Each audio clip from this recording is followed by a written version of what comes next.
سعادة الدكتورة. دكتورة غادة المرشدي من ملائكة الميدان وملائكة الرحمة اللي تطوعوا بوقتهم وبمجهودهم وبكل شيء من أجل إنقاذ صورنا والمستشفى الميداني بالتحرير من أجل إنقاذ مصابينا وأولادنا وفلذات أكبادنا. أهلا وسهلا يا دكتورة. أهلا بحضرتك.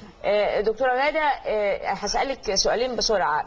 في دكاترة سمعنا إن هم اختفوا، عندك فكرة عن الموضوع ده؟ لا، أنا عندي فكرة. في دكاترة اتقبض عليهم ورجعوا تاني يوم. اتقبض عليهم مش اختفوا. واحنا من الدكاترة اتقبض علينا ومشينا، بس ربنا ستر. كان معانا الدكتورة المدام بوسينة كامل. اتقبض عليكم؟ اتقبض علينا واحنا في مستشفى الميداني. وبعدين انا اتقبض عليكم تجربتك الشخصية لو سمحت.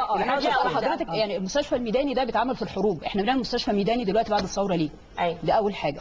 تاني حاجة احنا معلش يعني احنا دلوقتي بنتكلم. سؤال جميل جدا. احنا بنعمل مستشفى ميداني ليه بعد الثورة؟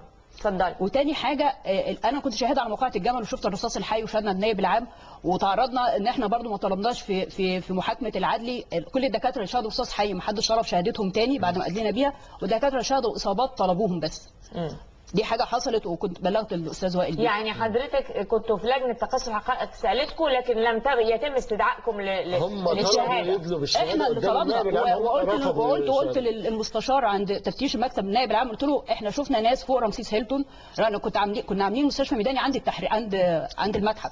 وقلت له شفنا ناس، وانا ما بدخلش في شغلك، انت سهل قوي تسال القناصه مين اداره رمسيس هيلتون مين الناس طلعت. قال لي احنا جبنا القناصه وجبنا فوارغ الاسلحه وعارفين كل حاجه. مين اللي قال لحضرتك كده؟ المستشار في المكتب النائب العام. هو مستشار عادل السعيد؟ لا. مصطفى سليمان؟ هقول لحضرتك اسمه بعدين. مصطفى سليمان؟ لا لم يرد ده في التحقيق، ما شفناش حاجه عنه. لا، واحنا شهدنا وحتى دكتوره معلش احنا نفتحه دلوقتي. وحتى دكتوره ونطالب انها تدلك شهادتها تاني دكتوره، ونطالب النائب العام ان هم حضرتك احنا كانت بتقول النائب العام يا فندم، النائب العام هو اللي ما رضاش يسمع لها. لا، احنا اخذوا اقوالنا، بس لما جم في محاكمه العدلي طلبوا الدكاتره الشهاده في محاكمه العدلي اول محاكمه. لقينا كل الدكاتره مطلوبين اصابات، اللي شهدوا باصابات كانوا جوه المستشفى مش قتلى. فافتكرنا ان ده صدفه، فكلمنا بعض اكتشفنا ان الموضوع فعلا كده. اللي شهدوا اصابات بس طلبوهم، وكل شهدوا برصاص حي محدش طلبهم.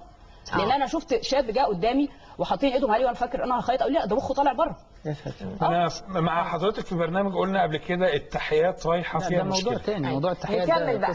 حضرتك وبعدين حضرتك ده موضوع هنرجع نفتحه. على فكره احنا مش هنسكت ابدا على دم الشهداء، ومش هنسكت، ولازم الدكتوره غاده وغيرها من الشهود اللي ما حدش سمع لهم هنجيبهم وهيقولوا هنا ولازم يشهدوا في المحكمه. حضرتك موقعة الجمل يعني سوري لعب عيال بالنسبه للي بيحصل دلوقتي في التحرير. يعني انا مستغربه دلوقتي الناس بتتكلم في برلمان وانتخابات وحكم مين، والثوره مستمره. يعني دلوقتي مبارك قبل ما يتنحى كنا هنعمل انتخابات برلمانيه، مبارك لسه ما تنحاش. حضرتك الغاز انا مجربه بنفسي، الغاز بتاع 28 يناير وشمناه. الغاز اللي بنشوفه في التحرير وشفناه من يوم السبت اللي فات دي مذبحه.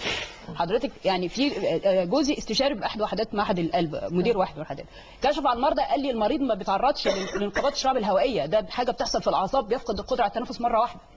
اللي بيقولوا النهارده الغاز مش سام.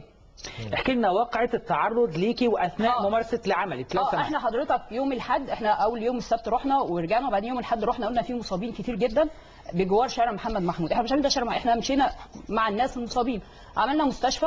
طبعا جالنا واحد من الغاز كان بيموت، عملنا له CPR، النبض كان راح خالص ورجع. وولد كان في ضغط على عينيه، قال لي انا مش شايف، لدرجه ان انا فتحت، انا استشاري جراحه وفكين، فتحنا وقعدنا ننزل دم من جنب عينيه عشان ترجع الرؤيه تاني، باش في ضغط على عصب العين. وواحد ظهره محروق كامل بالمولوتوف، درجه قلعناه وقعدنا نغسل. واحنا قاعدين قوات الامن جت، فكانت بالصدفه كانت مدام مسينه كامل معانا في المكان ده. ومدام مسينه طلعت قالت ان في طبيبات احتجزوا معايا، بس ما كانش وزير الصحه ولا نقيب الاطباء قال طب الاطباء دولت حقهم فين؟ دي حاجه ثانيه برضه. فحضرتك وقفت معانا دكتوره لابسه بالطو ابيض، واحنا قلنا دكاتره خلاص مستشفى وهيمشوا. قالوا طيب خليكم، راحوا راجعين. طبعا المصابين اتسحلوا قدامنا واتشدوا. ايه ده؟ وشتايم المصابين اتسحلوا؟ واتشدوا قدامنا. وفي ولد منهم اللي كانت عينه بتنزف، فدكتوره معايا بتقول نوع قوات ايه يا دكتوره؟ كملنا انا اسف. امن مركزي. فدكتوره معايا بتقول له ده بينزف حرام يعني. قال لها بينزف، انا هوديه المستشفى، تيجي معاه؟ قالت له لا، ليه بتسكتي خالص، اقفي ورا. ستر ربنا فعلا ان كان في ملازم تاني محترم وقف جنبي انا وزميلاتي. طبعا احنا ثلاث سيدات، بنتين وانا متجوزه. فقال لنا ما تخافوش انا معاكم لغايه ما تعرفوا تمشوا. طبعا ما قدرش. جاء ضابط تاني في الامن المركزي، يلا يلا، وكانوا هيسحبوا البطايق. مدام بوسينه سمعنا بعد كده ان وزير الداخليه قال انها تخرج، فقالت في 3 طبيبات كانوا واقفين عاوزاهم معايا يخرجوا. واحنا رايحين وقفونا، وبعدين جه ضابط في الامن قبضوا المركزي عليكم ليه؟ قالوا لنا انتوا بتعالجوا البلطجيه اللي بيضربونا. وفي عسكري قال لي دي عاملين فيها دكاتره. ده حضرتك اللي احنا بنتكلم في انتخابات. النظام ما وقعش، النظام اقوى. ده احنا بنتكلم دلوقتي في جريمه، معلش حضرتك ما اللي أنا- بتقوليه ده ما دي جريمه. ثورة. دقيقه واحده، استنى. اللي بتقوليه حضرتك ده جريمه. وزير بتعالج الداخليه البلطجية. ورئيس الوزراء والمجتمع بيسمعنا دلوقتي. وزير الصحه احتجزتي حضرتك احتجزتي. اسمعها اسمعني، وزير الصحه مدام بوسينه طلعت قالت ان كان معايا 3 طبيبات تم الافراج عنهم، ما سالش الطبيبات دولت مين؟ نقيب الاطباء ما قالش الناس دي مين؟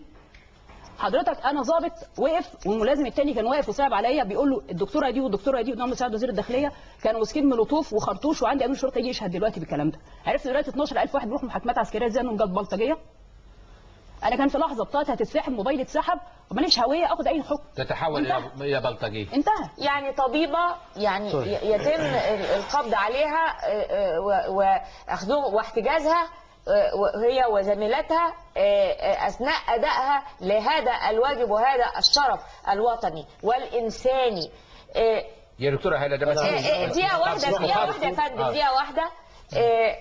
في اطباء تانيين يقال ان هم يعني مختفين. حضرتك في احنا عايزين نسال عنهم ونعرف هل في فعلا اطباء استشهدت يوم الاربعاء اللي فات. قولوا لنا ما فيش اطباء مختفين. في دكتوره استشهدت يوم الاربعاء اللي فات من الغاز. بيقولوا عايشه الدكتوره رانيا.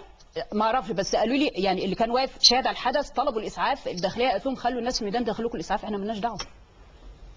وبعدين في نفس الوقت اللي احنا احتجزنا فيه سمعنا المستشفى الميداني اقتحم، سالت زمايلي تاني يوم انتوا ليه مش قاعدين في مسجد عبد الرحمن؟